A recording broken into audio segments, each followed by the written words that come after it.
to the buoy of a shrimp net. But there was no stir, no sign of life.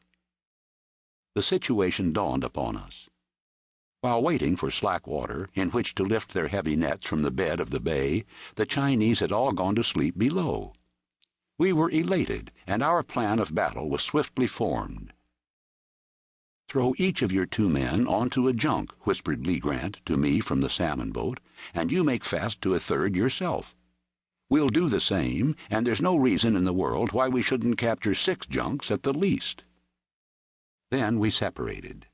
I put the Reindeer about on the other tack, ran up under the lee of a junk, shivered the mainsail into the wind and lost headway, and forged past the stern of the junk so slowly and so near that one of the patrolmen stepped lightly aboard. Then I kept off, filled the mainsail, and bore away for a second junk. Up to this time there had been no noise, but from the first junk captured by the salmon boat an uproar now broke forth. There was shrill Oriental yelling, a pistol shot, and more yelling. "It's all up. They're warning the others," said George, the remaining patrolman, as he stood beside me in the cockpit. By this time we were in the thick of the fleet, and the alarm was spreading with incredible swiftness. The decks were beginning to swarm with half-awakened and half-naked Chinese. Cries and yells of warning and anger were flying over the quiet water, and somewhere a conch shell was being blown with great success. To the right of us, I saw the captain of a junk chop away his mooring line with an axe and spring to help his crew at the hoisting of the huge outlandish lugsail. But to the left, the first heads were popping up from below on another junk, and I rounded up the Reindeer alongside long enough for George to spring aboard.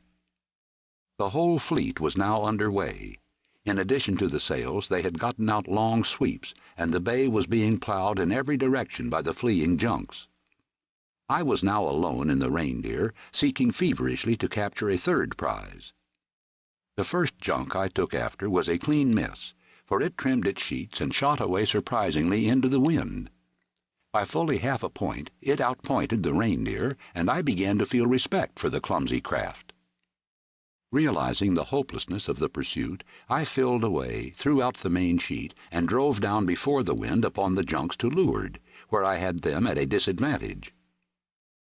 The one I had selected wavered indecisively before me, and as I swung wide to make the boarding gentle, filled suddenly and darted away, the swart Mongols shouting a wild rhythm as they bent to the sweeps. But I had been ready for this. I luffed suddenly.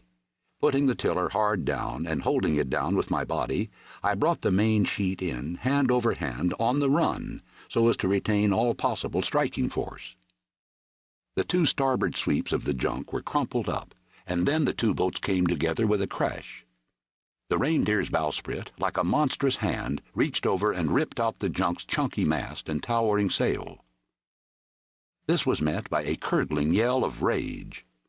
A big Chinaman, remarkably evil-looking, with his head swathed in a yellow silk handkerchief and face badly pockmarked, planted a pike-pole on the Reindeer's bow and began to shove the entangled boats apart. Pausing long enough to let go the jib halyards, and just as the Reindeer cleared and began to drift astern, I leaped aboard the junk with a line and made fast. He of the yellow handkerchief and pock-marked face came toward me threateningly, but I put my hand into my hip pocket, and he hesitated.